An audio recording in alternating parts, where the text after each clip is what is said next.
Okay, I think it's working.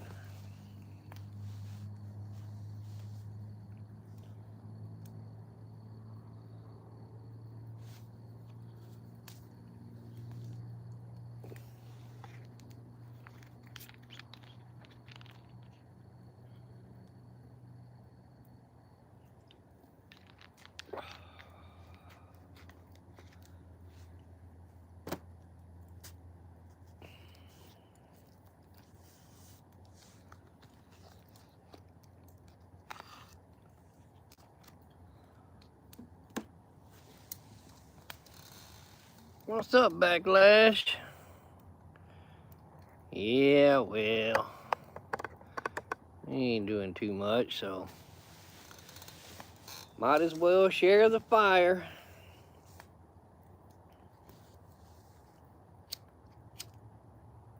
What you up to this evening? There's Mr. Smith.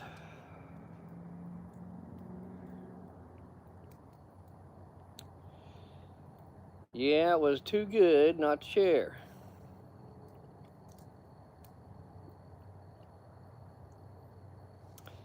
Games before bed. Well, don't have too much fun, buddy, and get a good night's sleep.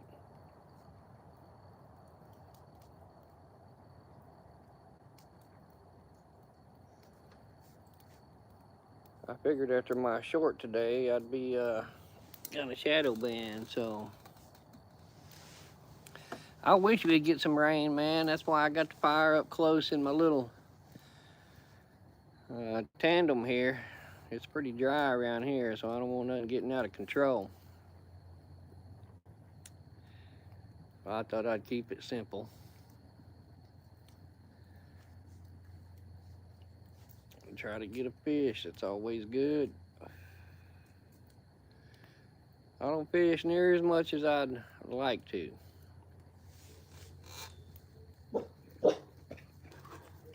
Oh, hush, Shuggy.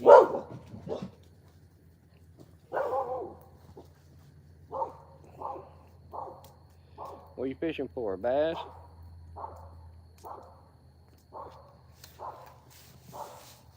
Hey, Virginia, what's going on, man?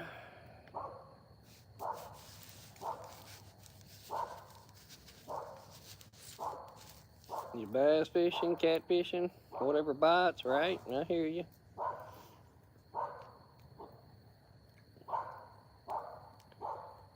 Just gonna get a hook wet.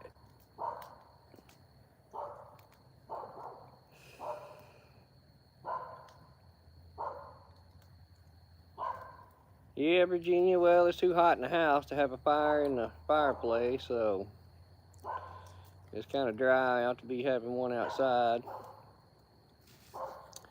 But I got a little fire pit there. Maybe I can keep it contained. Oh, man, you were in San Antonio? Didn't he let me know? What's up with that?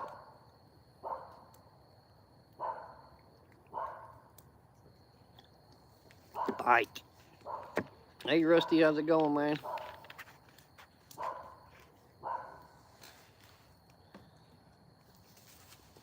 We just hanging out.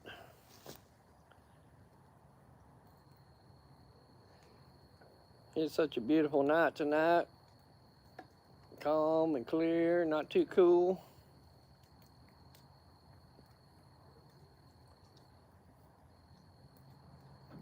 Everybody was hanging out with JW earlier, waiting for World War III to break out. I didn't figure they'd do it on Thursday. Hell, if anything, they're going to wait till the weekend.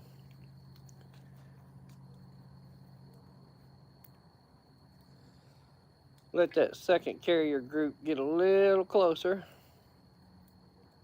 Yeah, it was up like 85 today. 8:40 and you're ready for bed.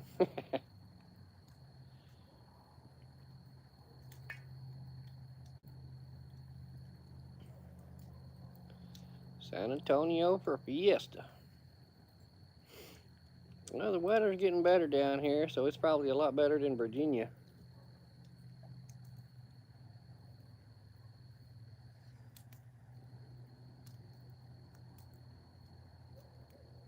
I think it's gonna cool off a little bit next week, but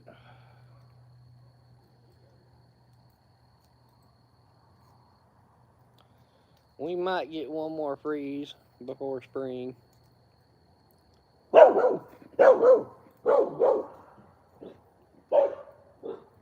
Go get them.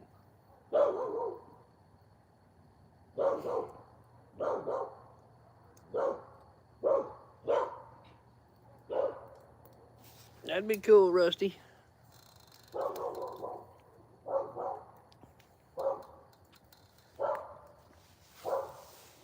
Me and Ann had one we were looking at last week, a 70-footer.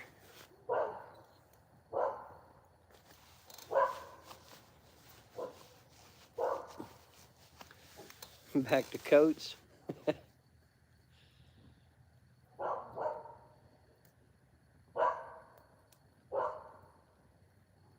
Sugar, get over here. There ain't nothing out there.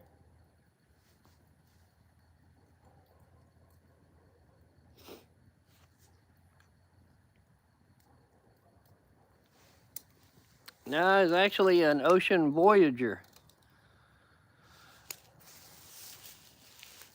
I don't think they made too many of them. It's kind of a sailboat looking thing made into a powerboat. Long range trawler kind of thing. It was just built in 2021. Pretty nice boat.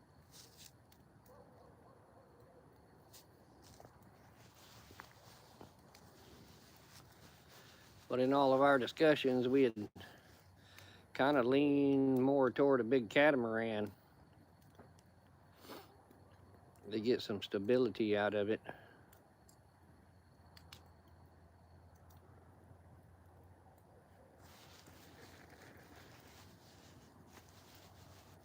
For a small nominal fee, Virginia, you can just go pick one out. Hey, off-grid.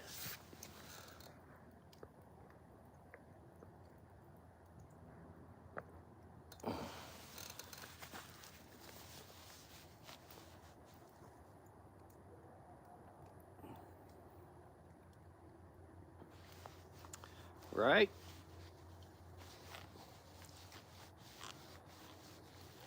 What's your range on that thing? How many gallons of diesel can you put on it?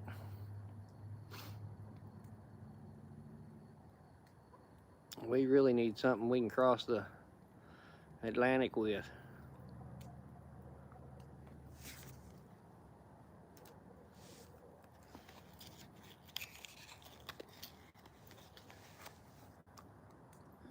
Pelican John boat. Well, Pelican ain't bad, I don't guess.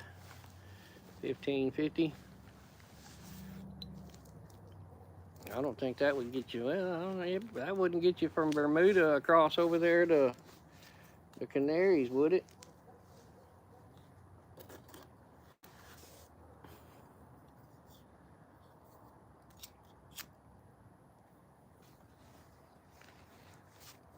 I think the shortest trip across there is across from Bermuda.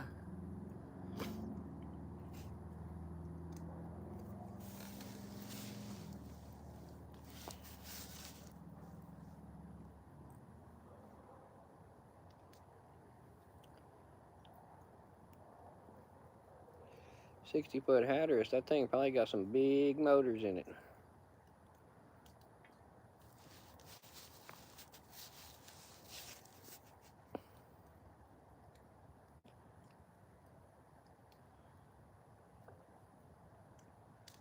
That's the only thing about them bad about them big old cruisers.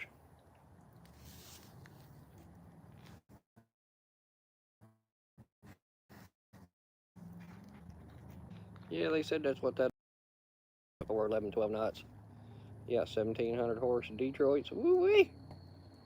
They like fuel. That one had twin Volvo D150s in it. So it's only about 300 horses.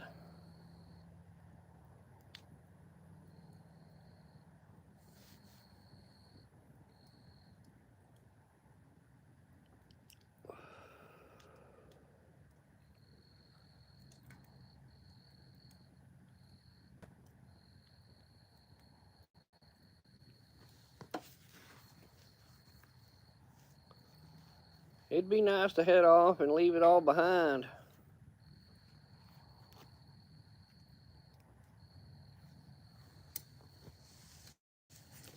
Hey, Kevin.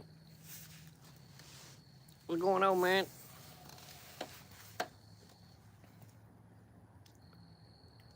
Yeah, it's a nice night, so I figured I'd have a fire. A little warm to be doing it in the house.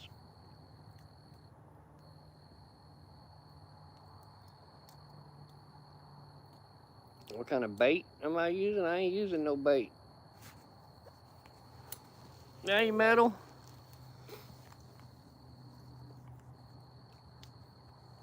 They pretty close to the same. You can just figure it about the same.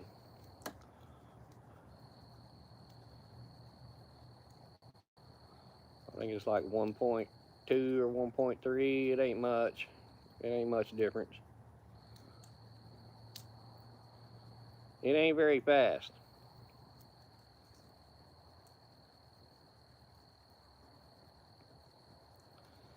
But 10, 11, 12 miles an hour moving 60 tons. I don't guess you need it to go really fast.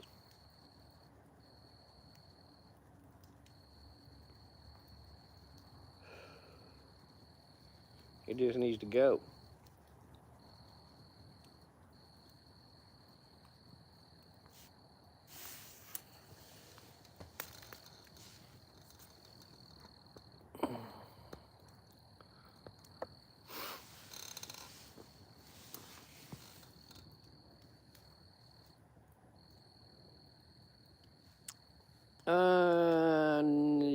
Yeah, some of this I probably did myself. I'm probably that far down in the pile.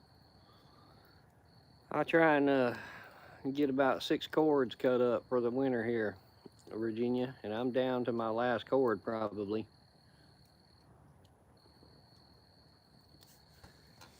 And I'm hoping this year I can cut all of my own firewood. I've got the trees down for it already. I just got to get out there and do it.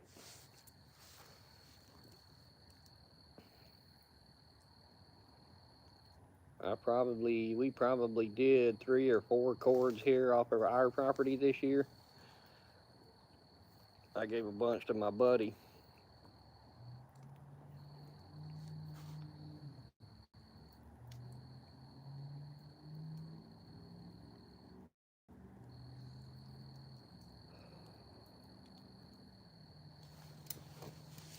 Unfortunately, we've had a hell of a time with trees around here.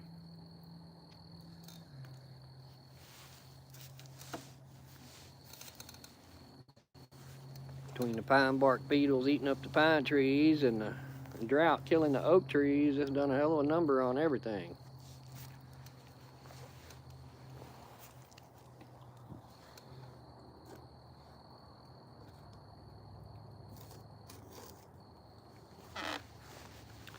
I lost a bunch of oaks over at the RV park, and there's probably a couple more that I'm gonna have to cut down this year just to keep them away from the RVs.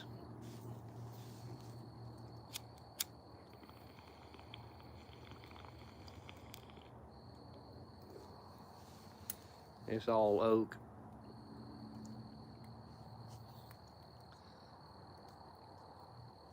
I only burn hardwood in my stove. Plenty of pine for campfires.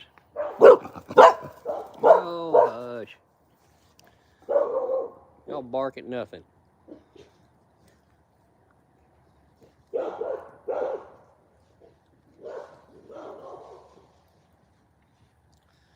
Damn dogs. Well, Metal, it gets pretty chilly. Hell, just a couple of weeks ago, it was down to 10 down here. And that's the only heat I use for my house. I have central heat, but I don't use it.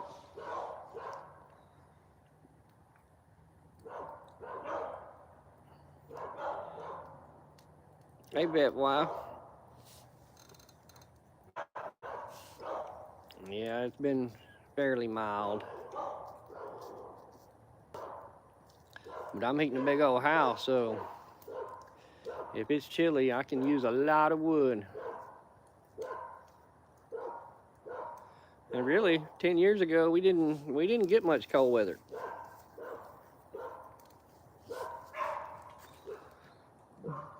But definitely the last 10 years have been changing. I mean, at our place down there in Houston, we had all those oranges and grapefruit trees. Y'all hush. They've been there a good 15 years. Sugar! Made me get my pistol out, damn it. You can go chase them, go chase around the fence. But we hadn't had a freeze down there in Houston in probably 15 years. And then in 2020, man, we got the hard freeze down there. It killed all them citrus trees that we had. Killed them all there around the Houston area. A lot of stuff. Curb, he ain't going live.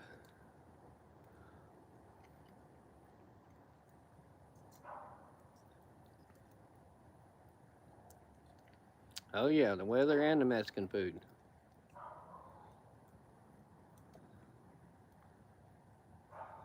It's been pretty mild winter. I think we really only got one good freeze, which was enough to kill off the bugs. No skeeters or anything.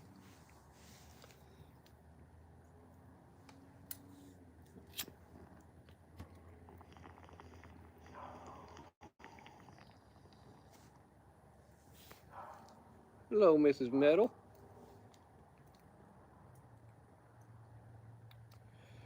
Well, it is a short sleeve weather. That's why I got the fire outside instead of inside.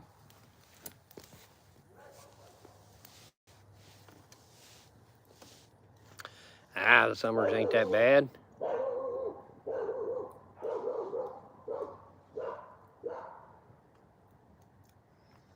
They must have them a damn raccoon out there.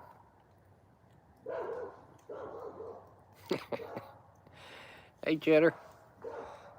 Oh, hang on.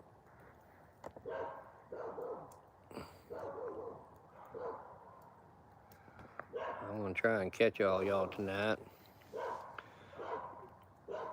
$253. That doesn't sound too bad. What's going on, Wendy? Oh yes, Mrs. Metal.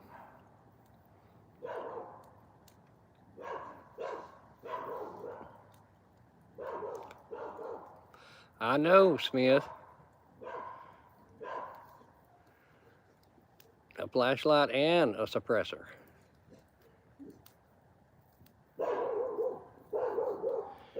They've heard something out there. There's probably a coon rustling around in the bushes.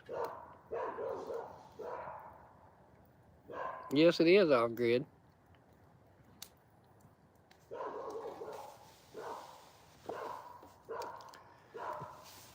Yeah, Virginia, if you're gonna get one though, get that Henry. The one with the carbon fiber barrel. It's already threaded and everything. Man, that sucker's nice. Stainless is fine.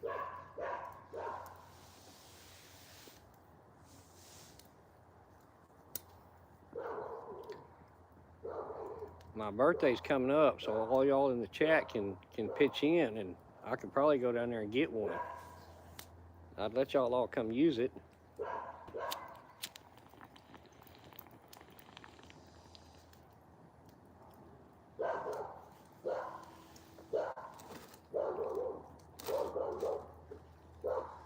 Boy, they are excited.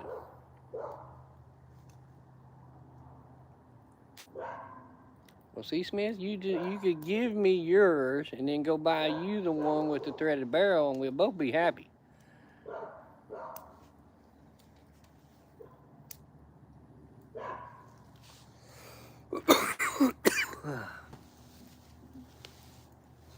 Of course, Mrs. Metal. I'd love to show you how to shoot.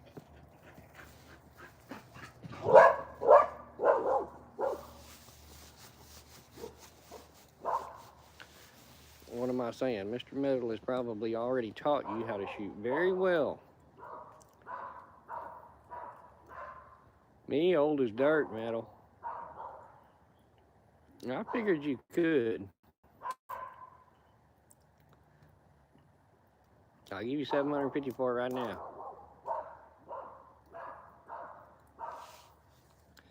It's like riding a bike. You don't ever really lose it, but definitely get out there and play. I need to order me up some more ammo. I've been out there playing a little too much.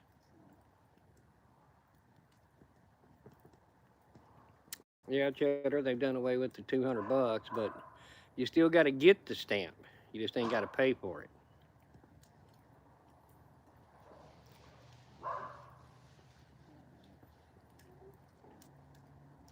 It's just kind of a matter of we're not going to put the boot on your neck quite so hard.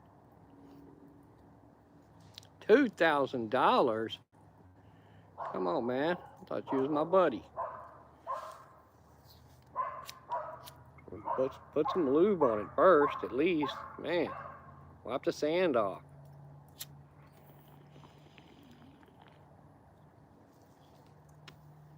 Oh, yeah, Mr. Meadow. Uh-oh. Sound like the coon bit somebody.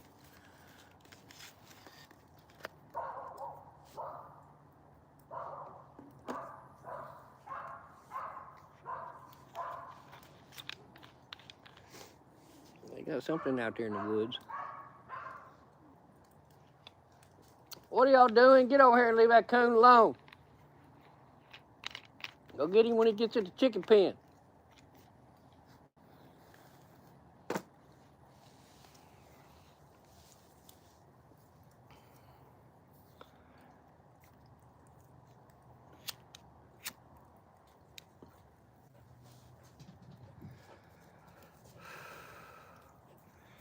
MP40s.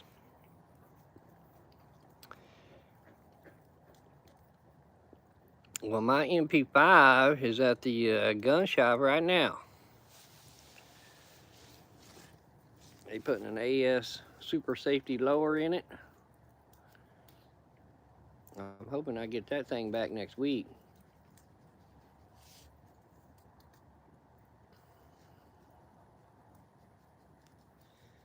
There ain't no telling what Mr. Metal's got. Sugar. What are y'all chasing? Where's Pookie? He's out there yelling like he got hurt. You ain't even over there helping him?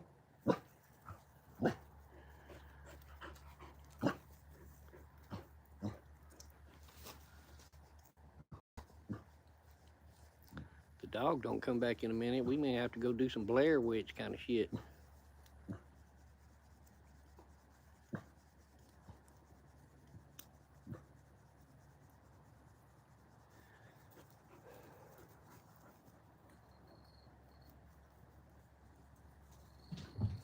Ah, he made it back.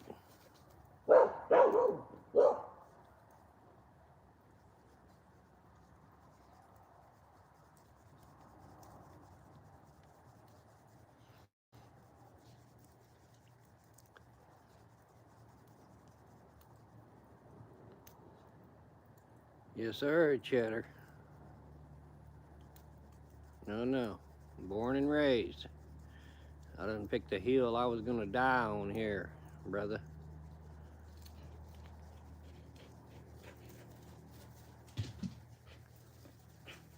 That would be country as fuck, Texas, is the accent you're hearing.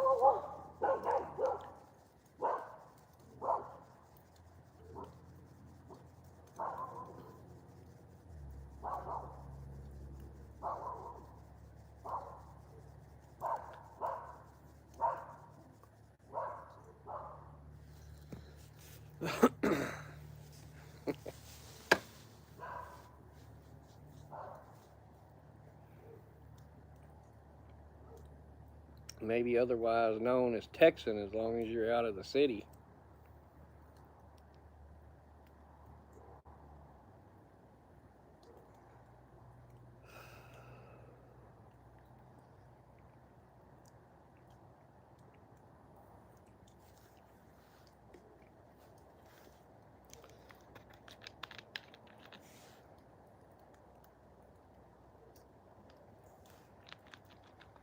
And it is a clear night tonight.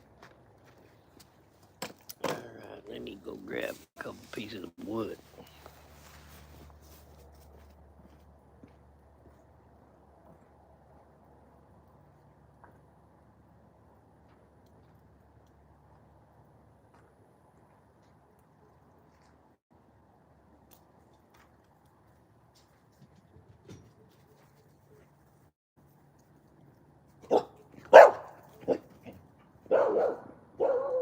You're just gonna bark all night. I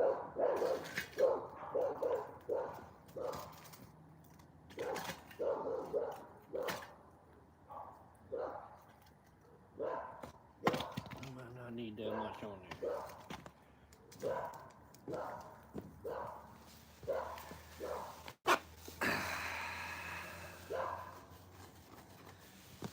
What's going on, South Buddha?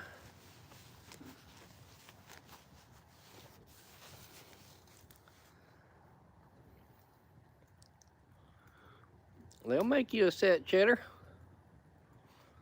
Well, it ain't nothing to make a custom set of boots down here. It was a nice day today, Smith.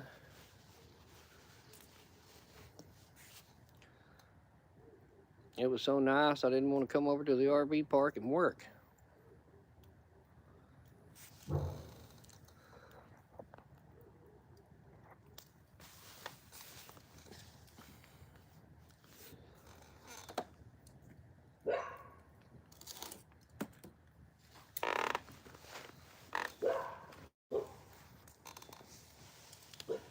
Yeah, I might have to open a few windows tonight. Did I cut the grass? No.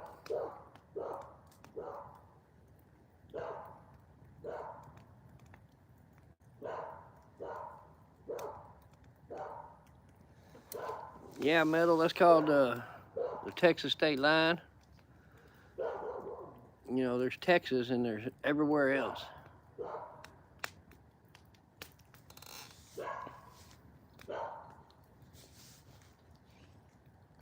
Sugar, get over here.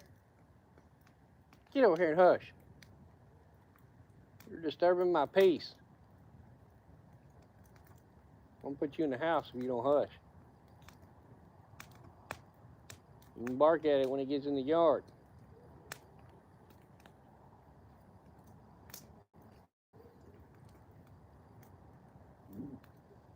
Tanagen.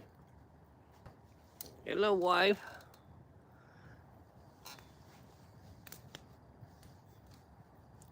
And how was your day at work today, bud?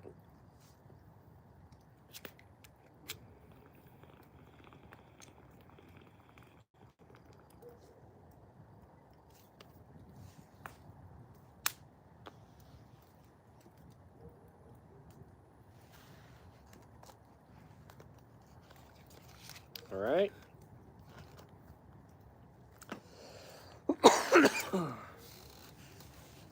Well, I think that's good and bad in today's world.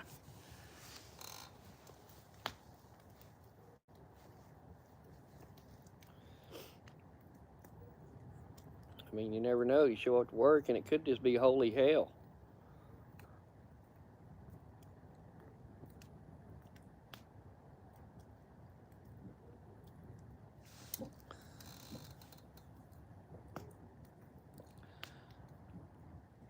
Well, tell him I'm sorry, Cheddar.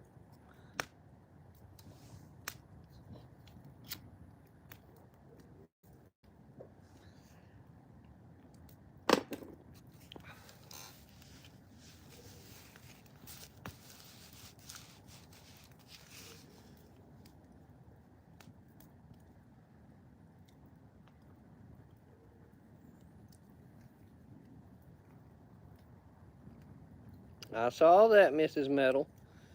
I can only assume my package is in the mail. Speaking of, I still got to get your package in the mail.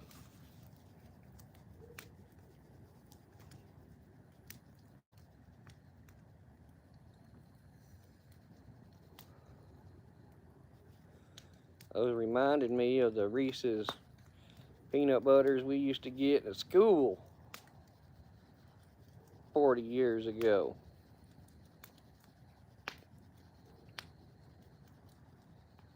Oh, of course. Anything with peanut butter and chocolate, come on. That's just un-American if you don't like that.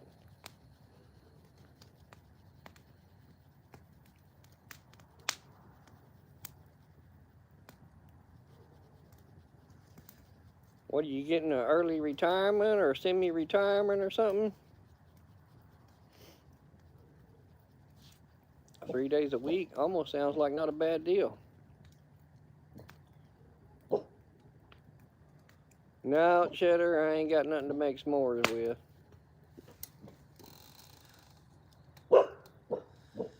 Brief power outage. 65 in September.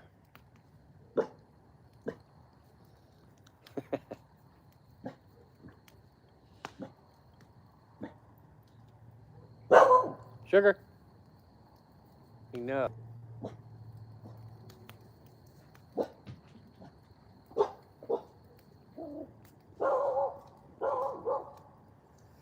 I don't want to work at all.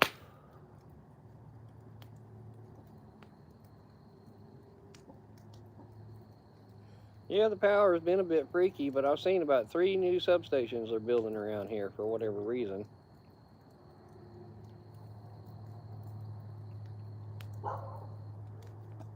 Well, the electric company out there is pretty good. We don't have storms or anything.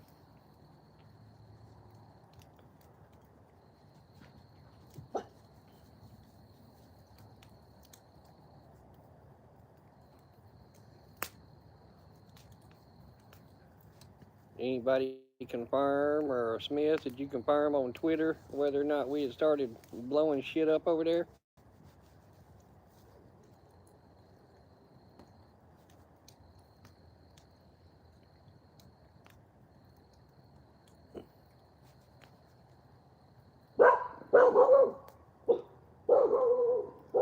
I'm just gonna have to beat her ass.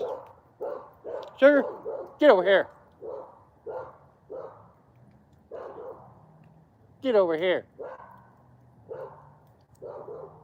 The dogs bark at nothing.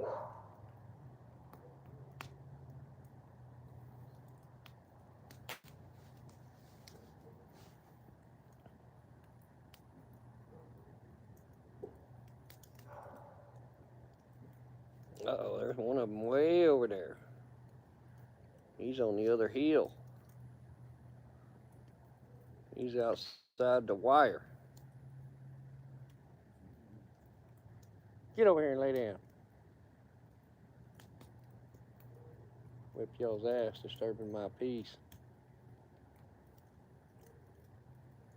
Ice fishing. Man, that's 2 words that should never be used in the same sentence. Unless it's ice on the cold beer going fishing at the lake.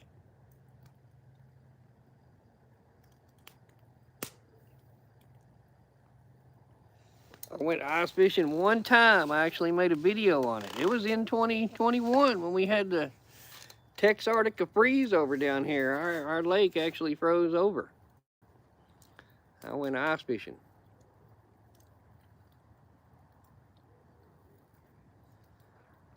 Yeah, the whole lake out there in the front out there froze over, Smith. I could do without that kind of fishing. I know you better than that, Canajan. You can go, you hop on one of them damn aluminum tubes and fly down there to the Caribbeans. I didn't see you down there. That's the good kind of fishing.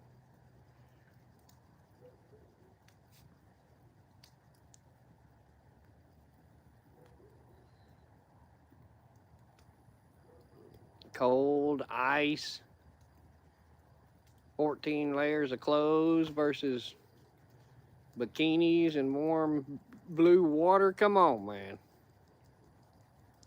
Oh, you can't leave the country. Ah.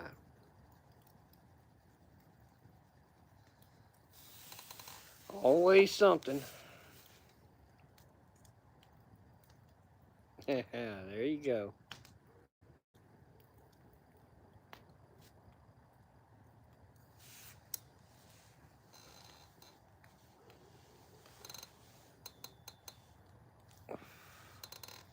If you'll stop by here, I'll climb in your suitcase, man.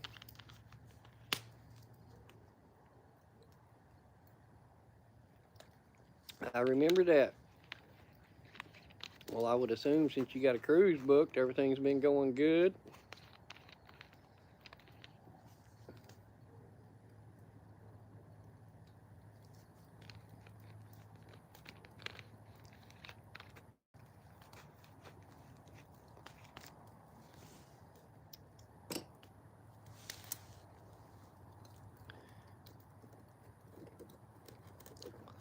I see, it amazes me. I get on here on vertical and I don't get very few trolls. I know YouTube don't like what I'm saying because they ain't pushing it out there. Spain, Capri, Rome, and Naples. I know Ann is going back over to Europe sometime in the summer.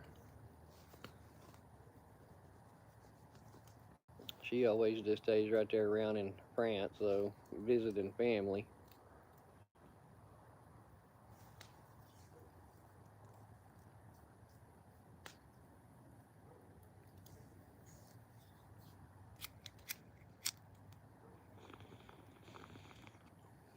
I wouldn't mind going, but man, I just don't want to fly.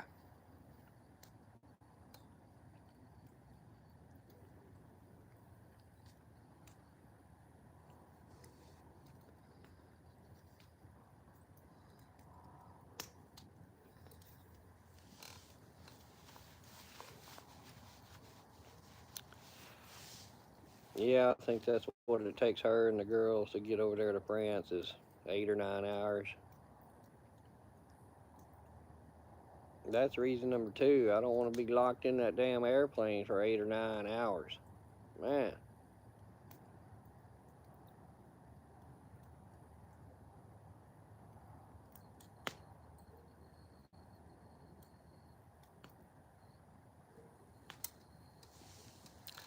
I don't have too many issues, but when you start talking airplane, I don't like the whole deal. 3 things I don't like. I ain't driving. I can't stop and get out. I'm surrounded by people.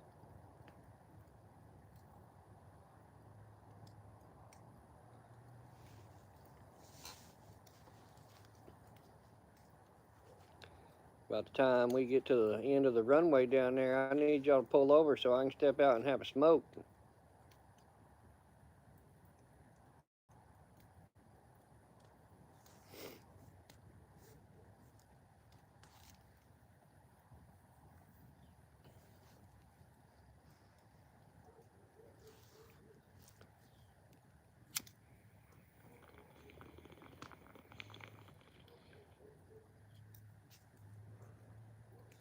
Yeah, even with the movie selection, I could imagine.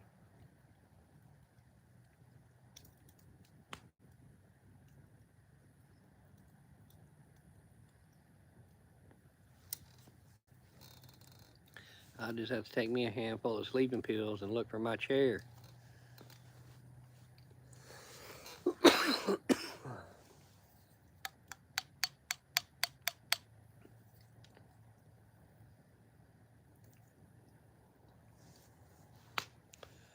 Well, sometimes home ain't too bad.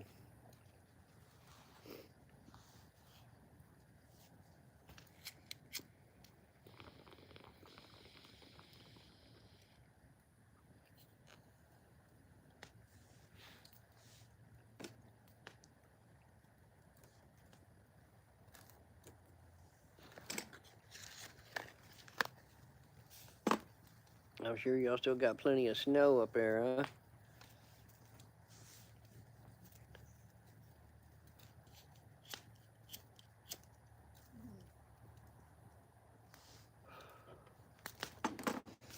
I was looking around today and there's lots of stuff budding out here already. A lot of my fruit trees are already starting to bud out. We get too many more warm weeks down here and everything's going to be budded out way too early. I'm afraid we'll get a freeze. That ain't gonna do none of my fruit trees any good outside.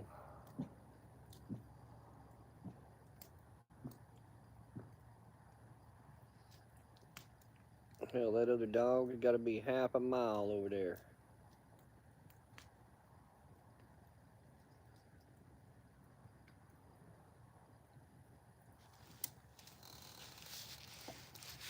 Well, it's okay off grid till you know everything buds out and then it freezes and kills everything. It doesn't kill it, but you ain't gonna get no fruit off of it. I kind of like for it to be a little more steady where it's cold up until our last freeze time. I've already got grass coming in the yard, which that don't bother me none, but them fruit trees, that's man, you wait all year for that fruit and water and time, and that little freeze comes along and knock them right out.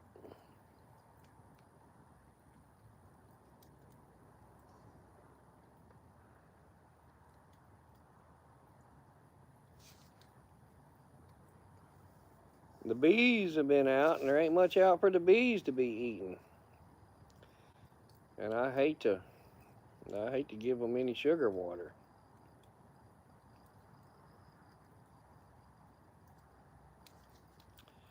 Well, around March, this kind of depends, you know. For the longest time, it was always an Easter freeze. But these last, few years, it's just been risky, 50-50.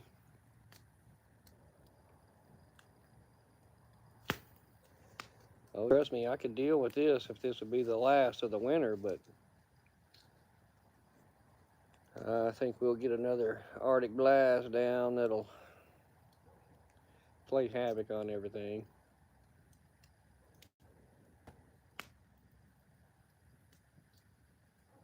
Why don't you go get Boosie, sugar? He's way out there.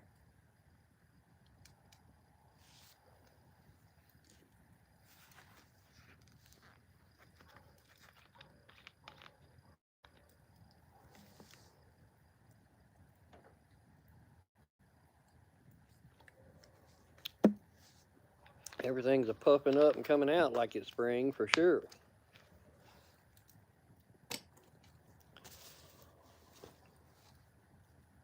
My chickens went from about 20 eggs a day up to probably 30, 35. They've been a couple of days since I picked them up, and I picked up 60 this morning. So they definitely see in the longer days.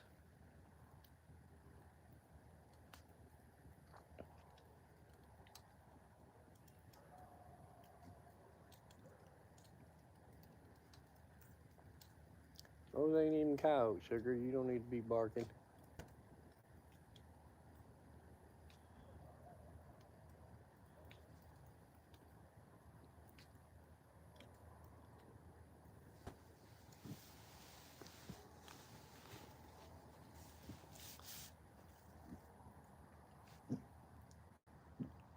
No, hush. Just listen.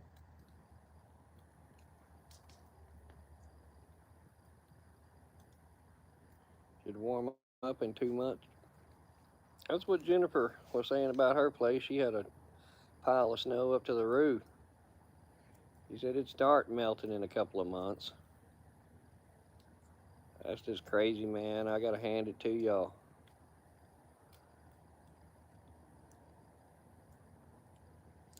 I am just not a cold weather person.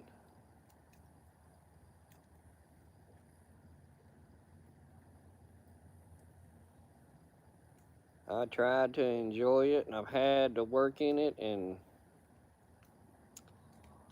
shoot, man, don't tell me that, bro. I've seen videos of skeeters flying around and y'all snow up there, man. Them mosquitoes up there got like antifreeze.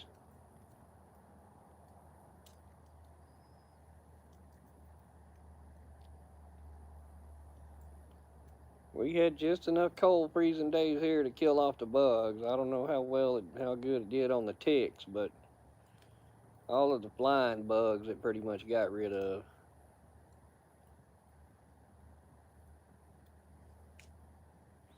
I ain't seen no ticks, and I usually can't make a couple of passes around the farm out here that I ain't got one or two crawling on me, so it's good that I ain't seen none in the last few weeks.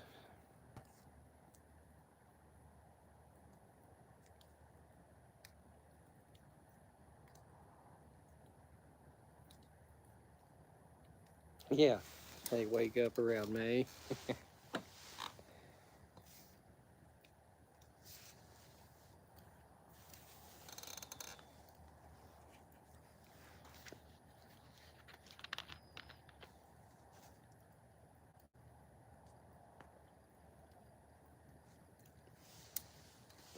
Yeah, I'd have to say there's probably a lot of stigma about the bugs in the south, but I guarantee you, the further north you go, the worse them damn bugs get.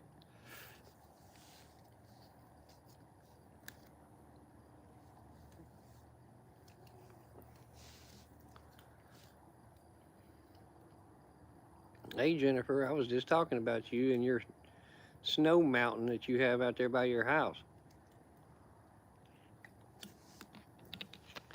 Yeah, the fire was too good not to let everybody enjoy. Do you actually try and do anything with that snow, or do you just let it melt off? Seems like snow piled up around the house like that, melting off, it would like weep into the house.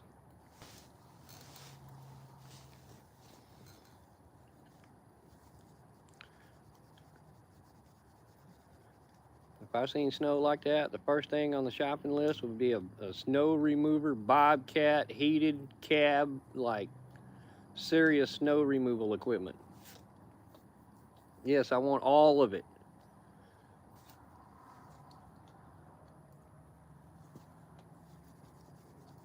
Is that flamethrower for the bugs or for the snow, Canogen? uh,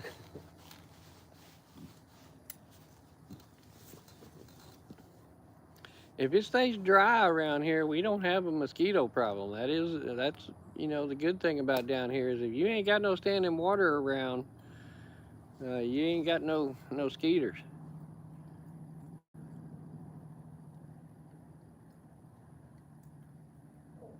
I understand with fine with snow, but that's not like fine with snow. That's like it was coming in your freaking window.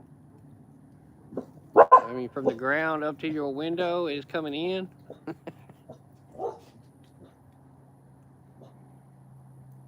Is there some point at where you get concerned about being snowed in your house?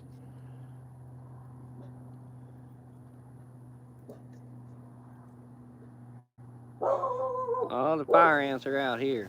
If the sun comes out, the fire ants are out.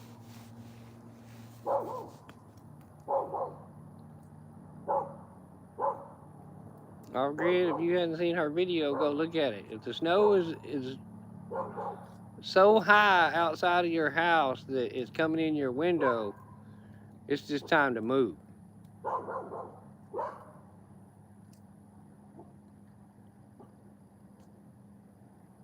Yeah, no, not the pool, the pile of snow between your house and the pool.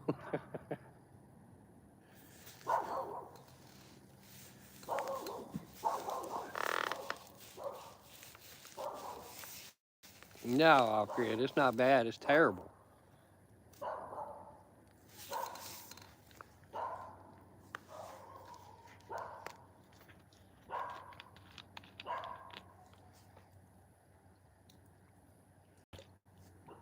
I love it when y'all northerners post your snow videos because that just reminds me.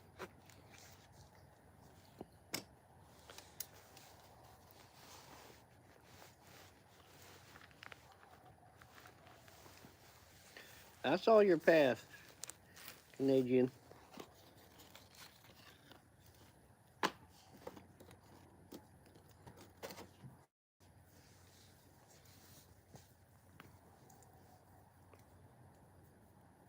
it would really just be cheaper for me to live somewhere else than up there, because if I had to live up there, I'm telling you, I would have all of the snow removal equipment.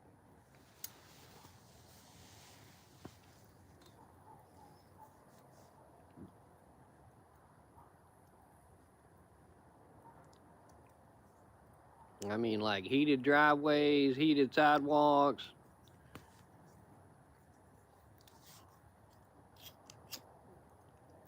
And I ain't talking no snowblower you're getting out there and pushing around or dragging around either. I need something interior heated with a seat.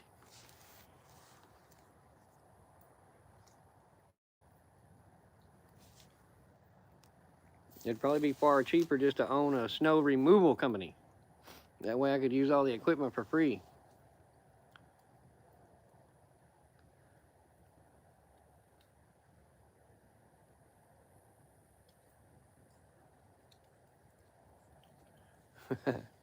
Just gonna head out for the 3 months in winter.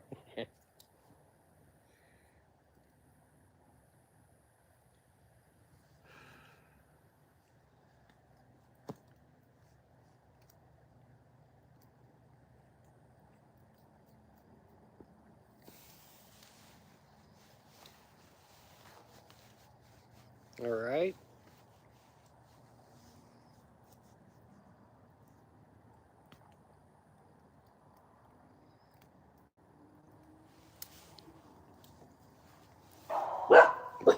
Oh, hell.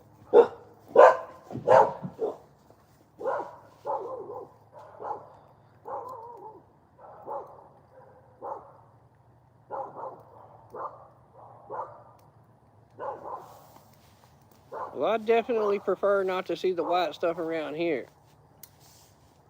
It hasn't been so much snow as much as it is ice here lately, the last few years.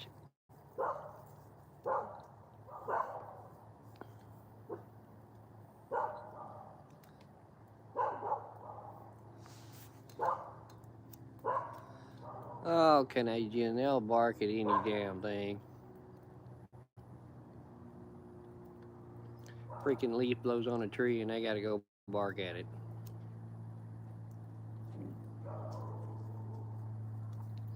If there was anything out there other than a damn coon or a possum, they'd be up here in the door trying to get in the house.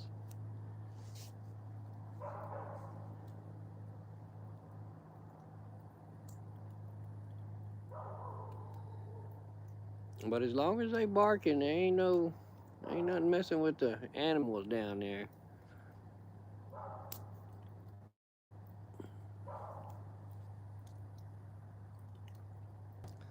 My damn rabbit was elusive today. I think I'll go back down there in the morning first thing when I open them doors up and let all them chickens out. Since he didn't get no lunch today, he'll probably be real hungry in the morning.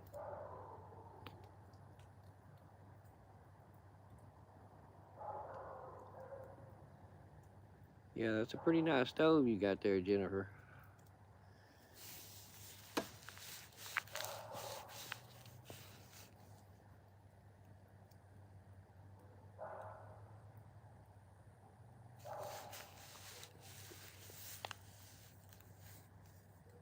Temporary credit card debt.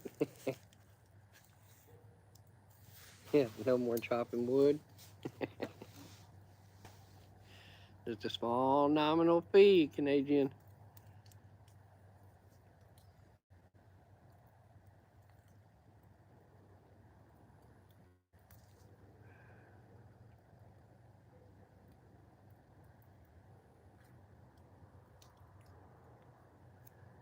Small nominal fees are killing me.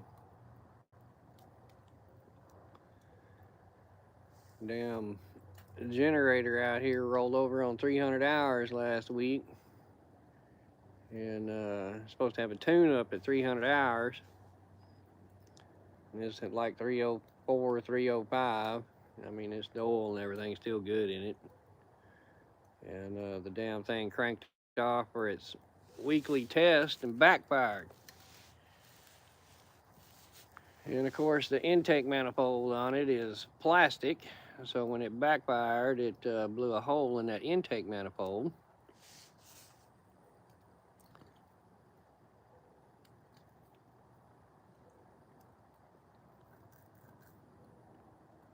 Luckily, I had a spare generator sitting there that I took the part off and put back on there, but I can't wait to get the estimated cost repair to replace that freaking plastic manifold. Yeah, 9K will do you, especially if you're using a gas fireplace.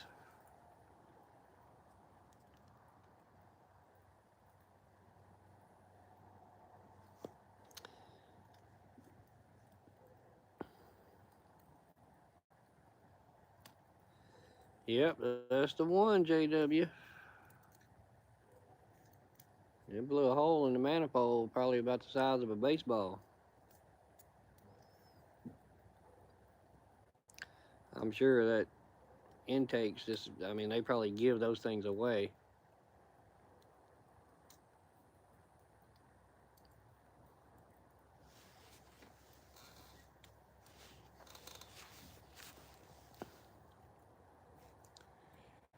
Yeah, 4 hours over my service and it decides to do that. I called them up and had them come out and service it. They did a valve lash adjustment and everything on it. It runs a lot better now.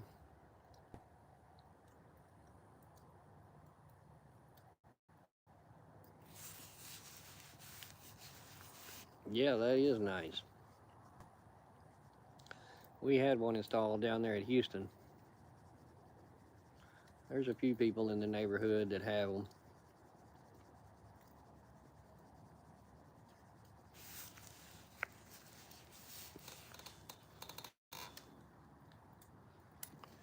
They are handy to have when you need it.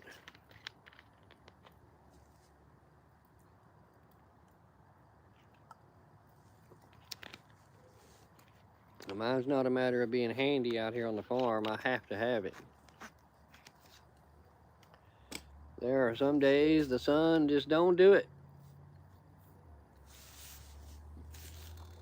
Luckily, those days are few and far between, because if it's cloudy and cool, I ain't running no AC, and that's the biggest draw on the house here is air conditioning.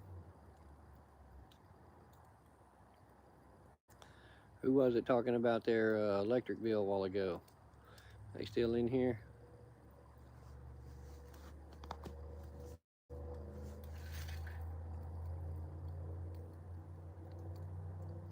Oh man, that is a good deal. We actually put a 25K in down there at the other house. The couple that I got out here on the farm are 22K.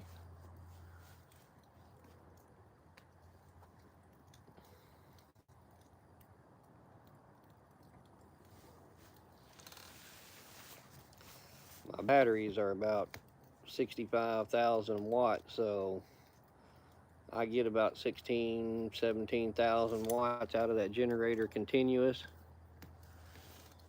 So it takes it about 3 hours run time to refill my battery banks here if the batteries have gone low.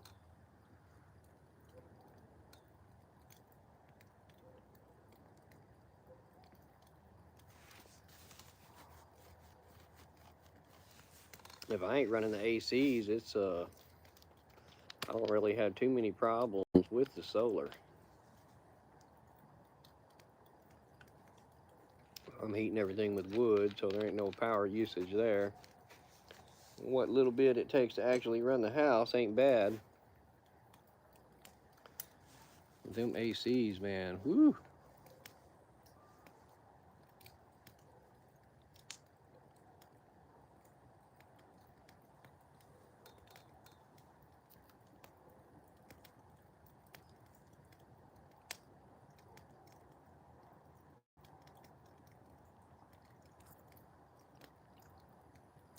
I have been pretty lucky with critters staying out of the garden. I've got a fence up around it. Of course, deer could just jump over it if they wanted to. But I keep feeders out here on the property, so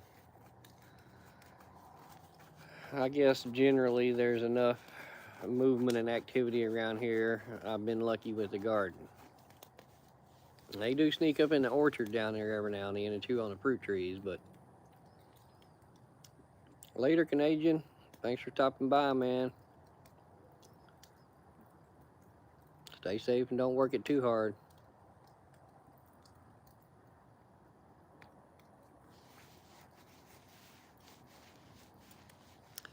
Yeah, there ain't too many basements around in Texas.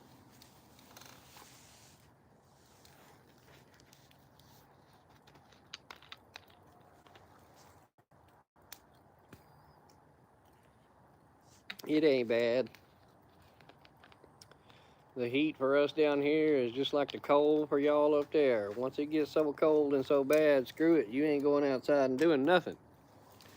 That's kind of how it is down here. Screw it, man. Once it gets so hot, there just ain't no point in going outside and doing nothing. You can wait till later. It'll be cool in the morning or in the evening.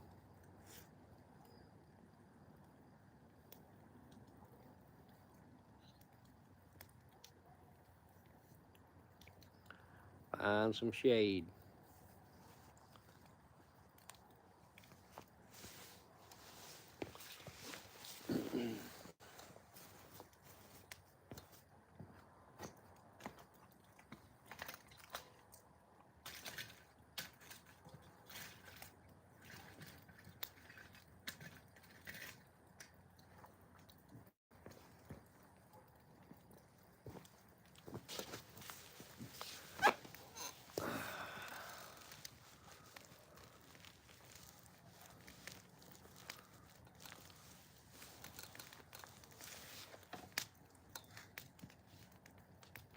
Oh yeah. Heat and humidity, not a good mix.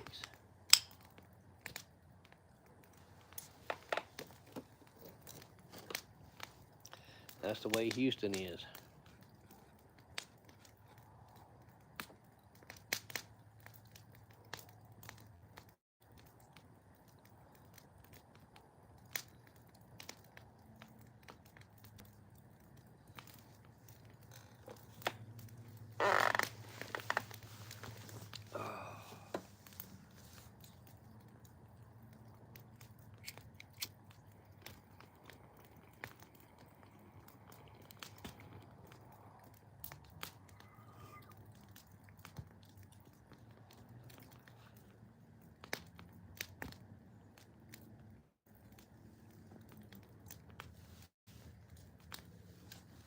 I caught the moon earlier. Aren't we supposed to be having a eclipse coming up here?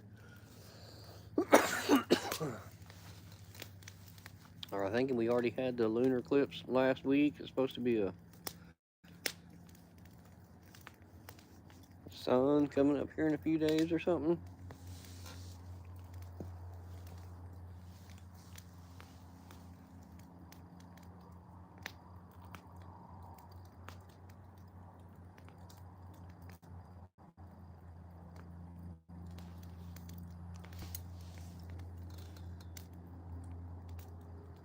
Hardly even had snow. Shoot. That's crazy. Yeah, I think there's a blood moon coming in March, but there's supposed to be like a solar eclipse. Something maybe. I think we're only going to get to see a partial here.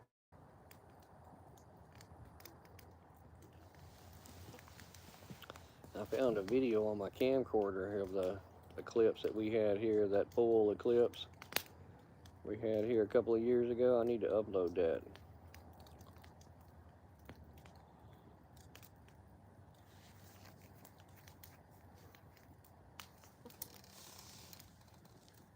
Cast iron fried pie makers.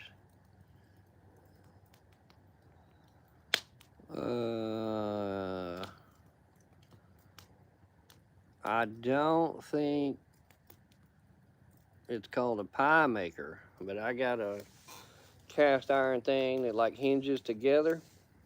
I think it would probably do the same thing.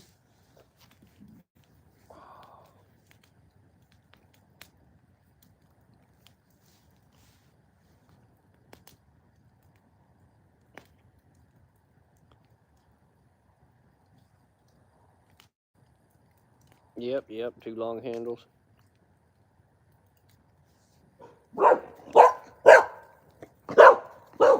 Oh, Shuggy.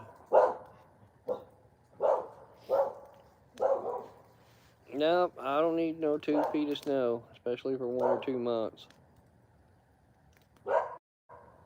See, that's the good thing about Texas. If it snowed 2 feet, it would be gone in like 3 days. And at this point, as dry as it is, I would take a bunch of snow. As bad as that sounds.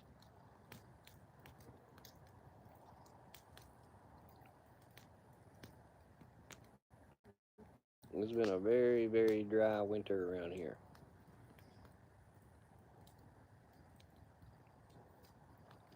Which is even worse because our county hardly ever goes into drought.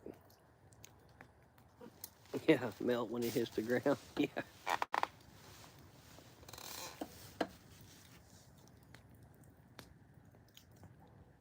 Well, that's kind of the good thing. The ground stays warm enough around here that it has to get cold for a few days if any kind of precipitation is going to stick.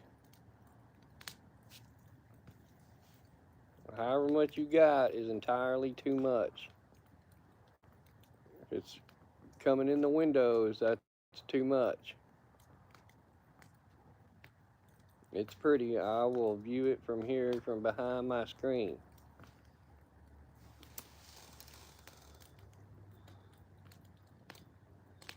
Oh yeah, Cheddar. That's the bad thing about rain down here if you're anywhere in the city. That first 20 minutes of rain, getting highways getting wet, man, it's pretty much just like ice.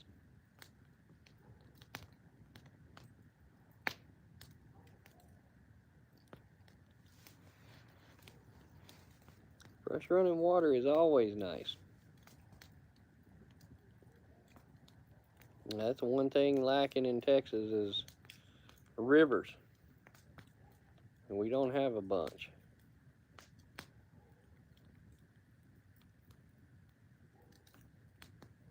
And the ones that we do have, it is very expensive to own property on them.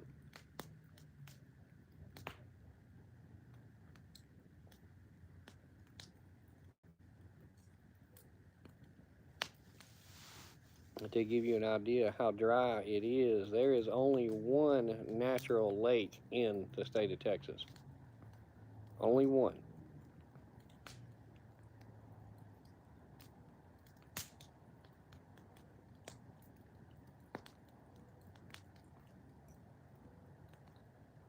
Everything else here was actually built by the Corps of Engineers.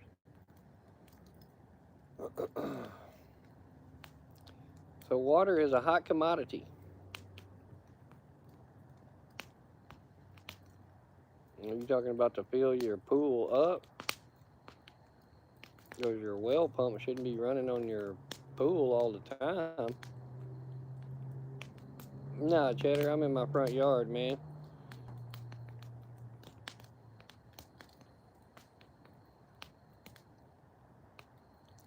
It's dry, that's why I got that little... What it actually is a tandem disc that you use to cook in. But it had gotten rusty and been sitting outside, so hell, I decided to burn a fire in it. That'll clean it out better than anything. It's an old tandem disc off of a plow. I use it when I go camping, just throw on the fire and put a little bacon grease in it, and you can cook anything.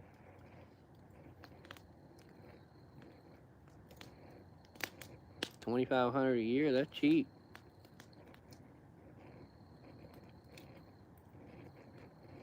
Yeah, welcome to the neighborhood. 13 acres, 341. Yeah, it does better on a fire, Cheddar. With all them red hot coals, they'll burn it out and clean it out.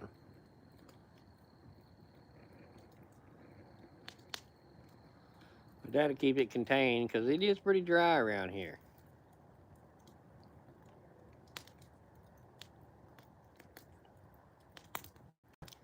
A few weeks ago, I was burning some stuff down there around the chicken pen, and I was being extra careful and good. I even had a burn barrel there. I was putting everything in that burn barrel and turned it down a little bit and hung out. And hell, I even had all the leaves and everything raked up around the barrel, and came up here to the house to get some coffee, and went back down there, and all the damn leaves were on fire up against the greenhouse. It burned up some of the plastic on my greenhouse.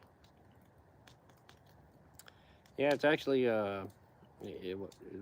what I call a discus plow.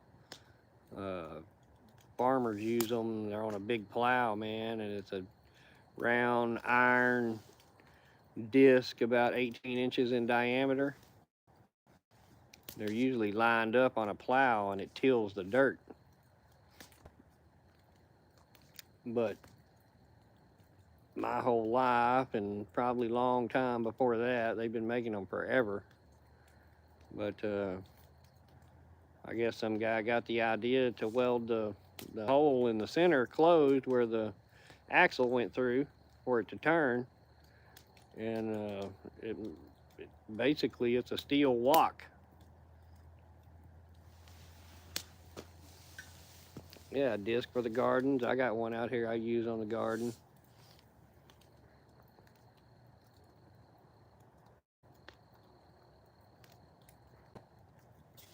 It did have a hole in the center, Cheddar, but I welded that hole up, ground it all out smooth and everything.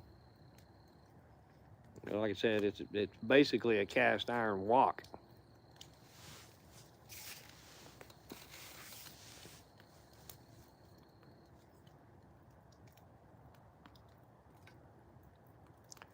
You can go buy new ones like down at Tractor Supply or John Deere or wherever, they all make them and got them. But if you can get one that's old, off of an old plow, the steel's just different. I mean, a new one will work, but them old ones just seem to be a real high quality carbon steel. Because they wear down over time, and they stay pretty damn sharp, but they make a great cooking pan when you're out camping. Like I said, it's just like a big cast iron wok, so after you get it broke in with some grease, some good old pig fat,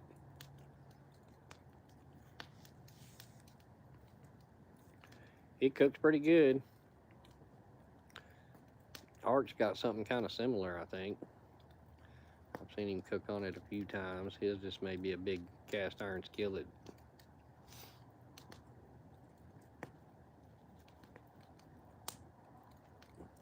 I've been hauling most of mine down to the garden.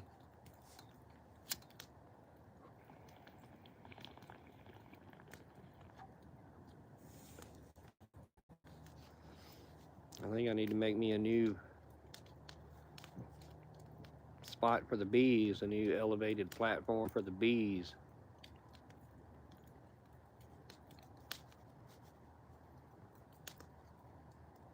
Here you put wood ash underneath your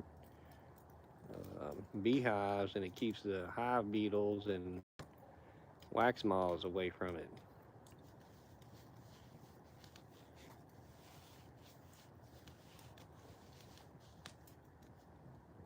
I burned up 4 or 5 cords of wood, so I got lots of ash. I've heard that too, Jennifer. I've never had to put it in my chicken pen. I think it does something for bugs, like control of mites or some kind of skin stuff for chickens. But I've never really had a problem with any of that stuff here. But that could be changing. I mean, for forever, we never had potato bugs down here, and they showed up a couple of years ago, and they're a real pain in the ass.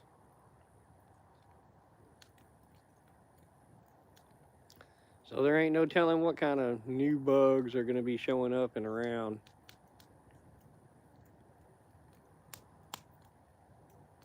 The damn chickens won't eat them potato bugs.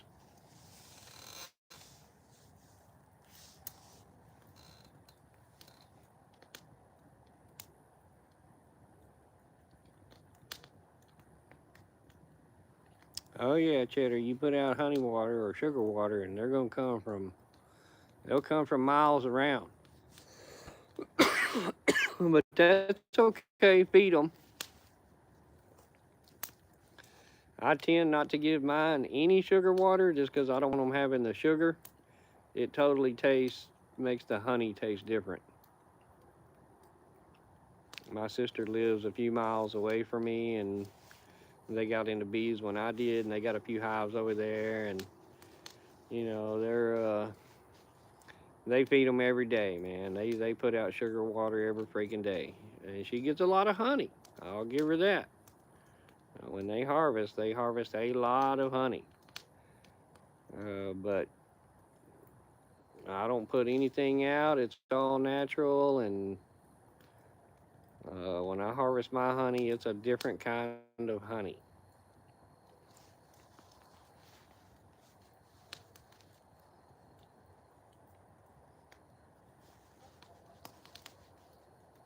It does, Jennifer. That's a good plant for the bees. It's really what really determines it is what you have the majority of in your area. And that can all depend. If you live next door to a nursery that has 5,000 fruit trees, or you live next to a flower field or a clover field or a cornfield, it's just whatever. Out here, most of ours is, I think, pine pollen, because we have more pine trees than anything, and just more over tree pollen than anything. We don't have a lot of wildflowers that grow around in Texas. I mean, if we get some rain, yeah, we'll have some wildflowers for a little while, but but even the honey that I collect here on our farm, I have some beehives over at our RV park, which is totally different kind of area. A lot over there is hay fields, so there's a lot of grass, and a few more flowers that they can get over there. But it's a much lighter honey than what comes from here on the farm.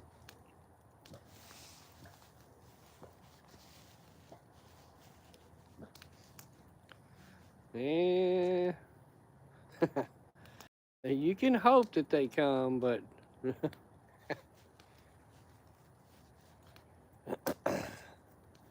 they're not as easy to catch like that as I guess I shouldn't say that. It just depends on your area. If you got lots of bees, you might be able to attract them in there.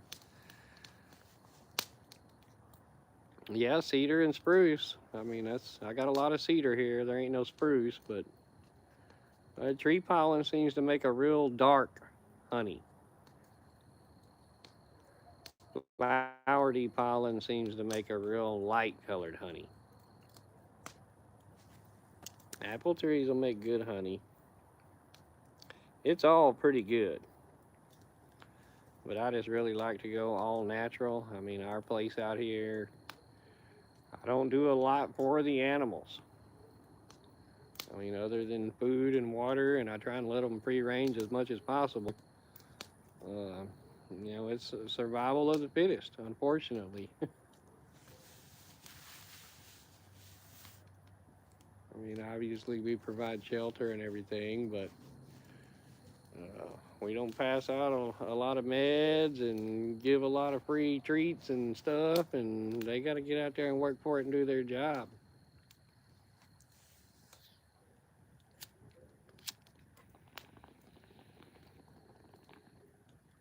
Goats, bees, and chickens.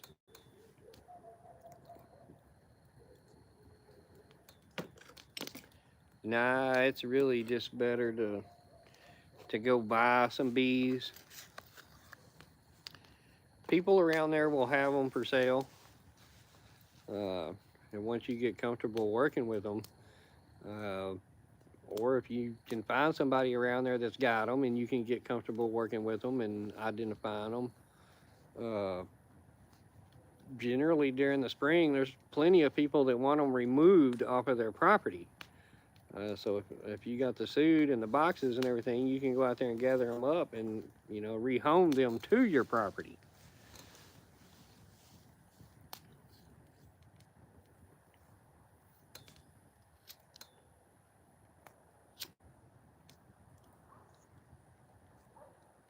There's a lot to them.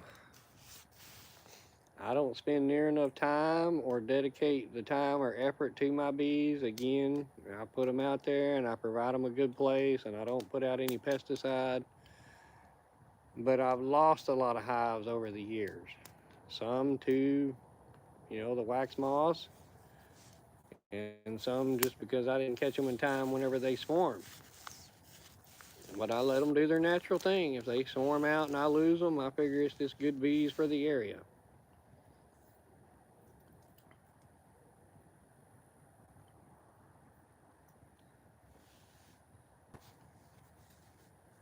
But we do like the honey.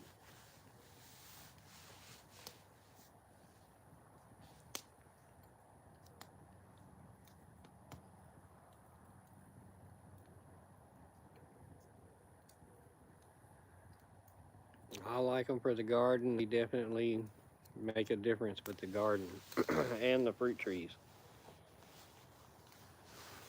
I mean, usually that stuff is really just loaded down with fruit and veggies.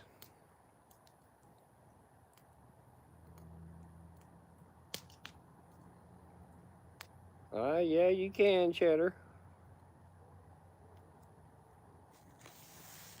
I mean, it's a whole operation with them bees. It can turn into a lot of work real quick.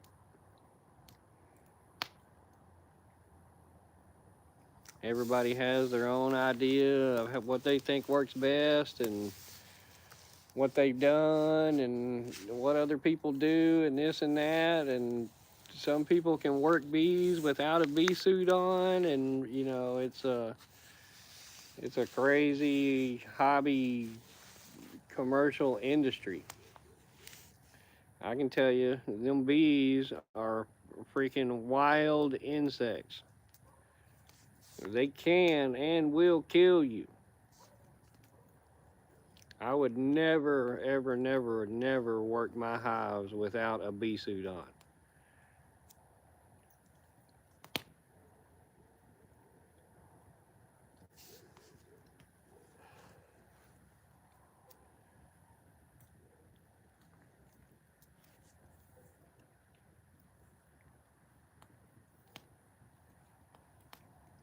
But there can be some money in it if you want to get into it.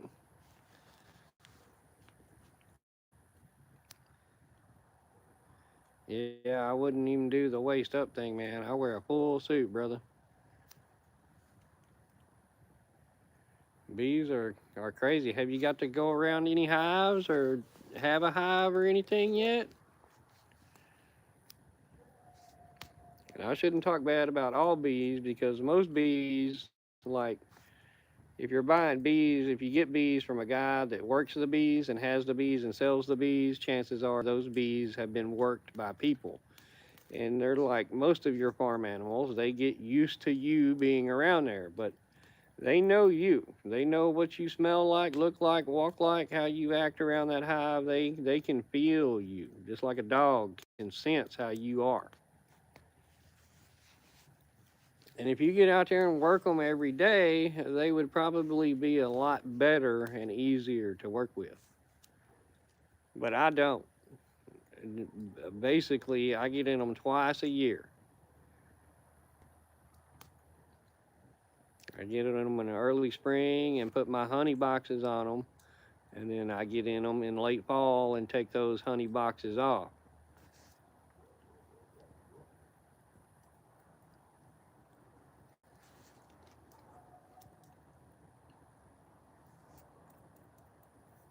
Yeah, that's what a lot of people do, man, that work bees is they're always around in the spring and people will try and get rid of them. They want them off of their house and stuff.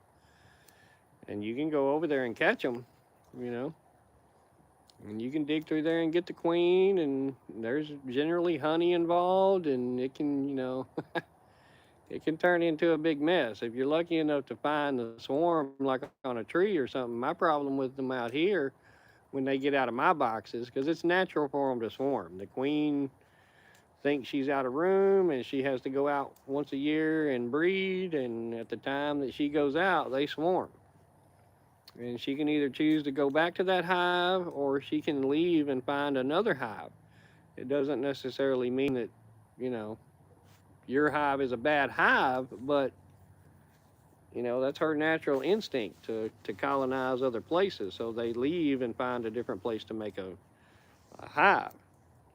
And down here, when they swarm out of my boxes, they generally go up in a tree.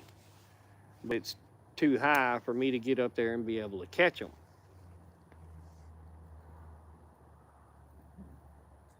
I have gone around and tried to catch a couple of hives from people that had, you know, that had a swarm on their place.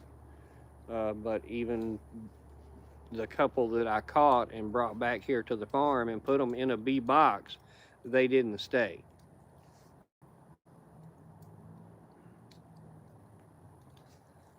Which is fine. You know, like I said, I've lost a few hives from them swarming and leaving, and I've lost a few hives from wax moths. But they help tremendously here around our garden and our orchard. We love the byproduct of honey. Uh, I mean, you know, a lot of people like messing with them. I don't particularly like to mess with them. I'm smart enough to realize that just outside that little wire mesh is death.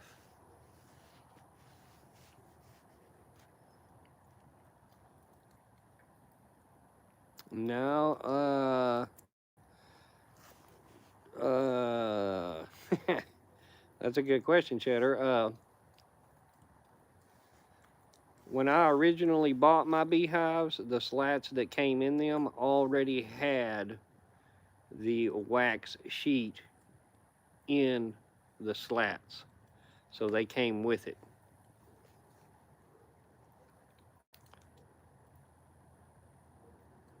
I'm kind of split 50-50 on that because some of the bees don't like that wax and some of them don't mind it. For farm use and intention, it wouldn't bother me either way if I set boxes out there that didn't have any comb in it already, because I'm in no rush to get the honey. For commercial people, they don't want the bees to have to spend time building that comb out, that base really. So that's why they make those slats with that stuff already in there. It's just to save your bees time in making honey.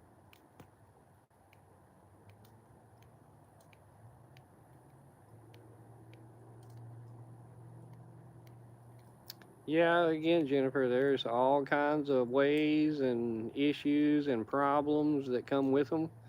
I mean, it's really they're just like every other animal, you know. It all kind of depends on what area you're in and how much you want to mess with your bees.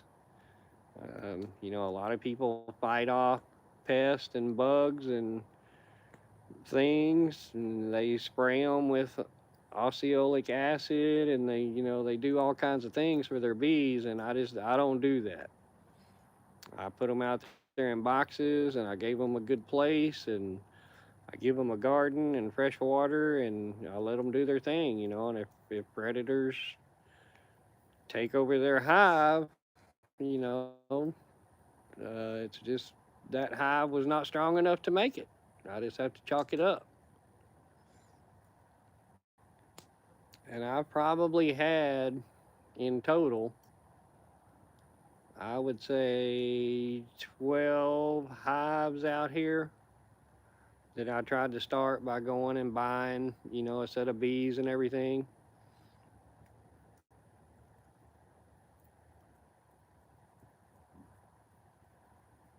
Right, right. Yeah, mine come with a sheet that was kind of already built into the wood. Everybody's got their ideas on what works and what don't. And you just, that's why it's important to get bees from your area because they're already going to be acclimated to that area up there. A cold winter, long winter is not going to be hard for them.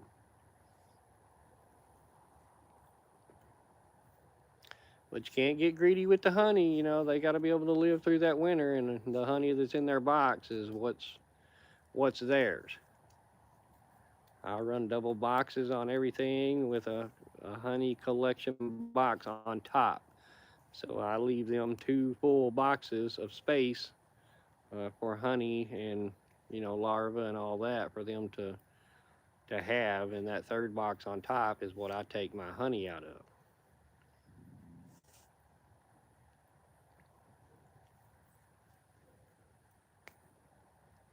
And basically, that space is what the bees would consider to be extra honey because the queen can't get up there. You got a queen excluder separating those boxes, and she can't get up there and lay eggs.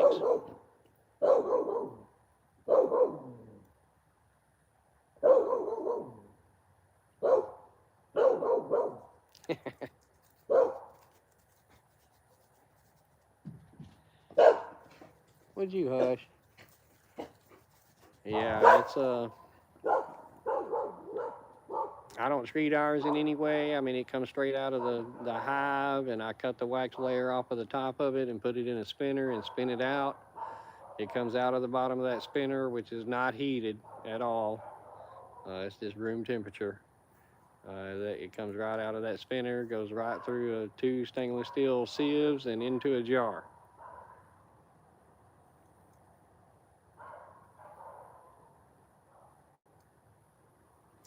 I've got a bunch of videos up on the bees, Jennifer.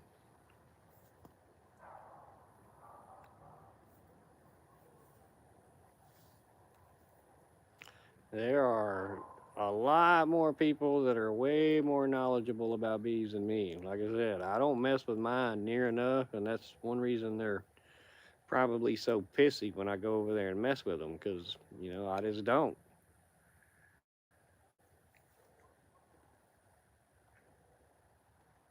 And I would definitely, if you got the suit, man, go down there and talk to old boy and get out there around them bees and just check it out.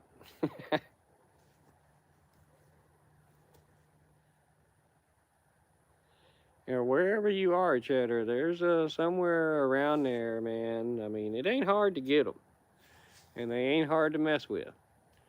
It's just realize when you mess with them, you're playing with a poisonous snake.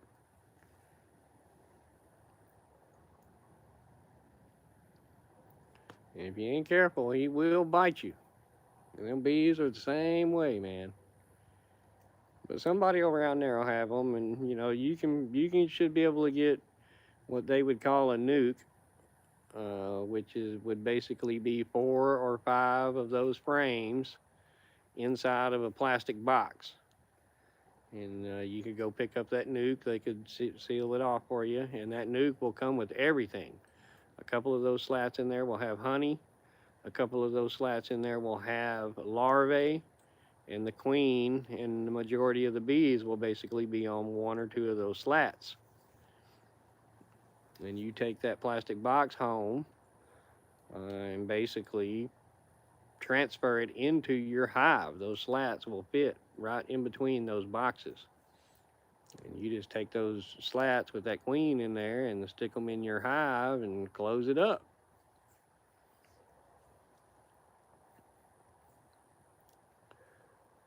It's easy peasy. Down here, they go for you can buy a nuke for $250, and it'll be a pretty good nuke. It'll have a lot of bees in it with the queen.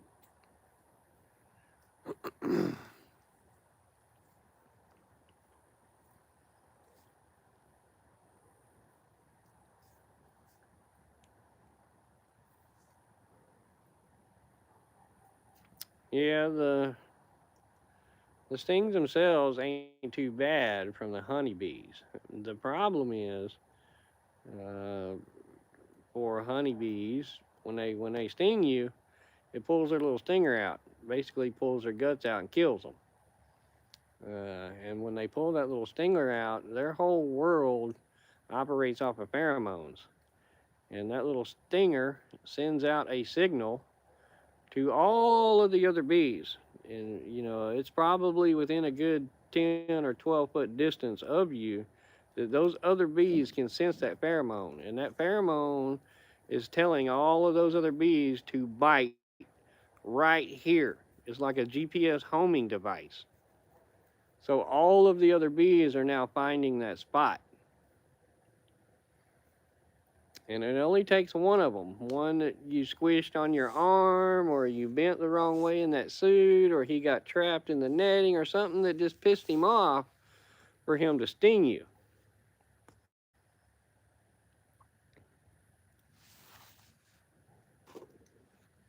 Once he sends out that signal, man, it is like they're on you. And it ain't one or two, it's thousands and thousands and thousands of them. Way too many.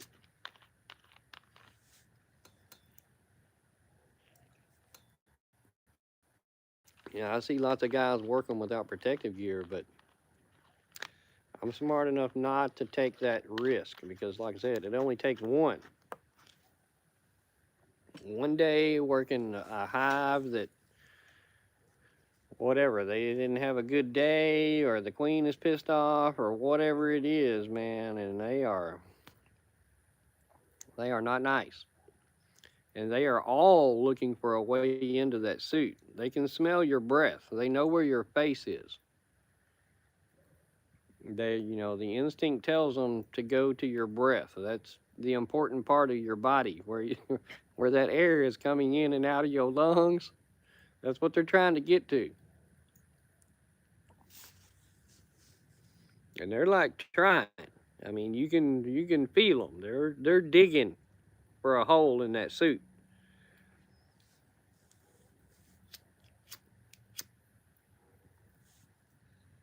They are not dumb little critters.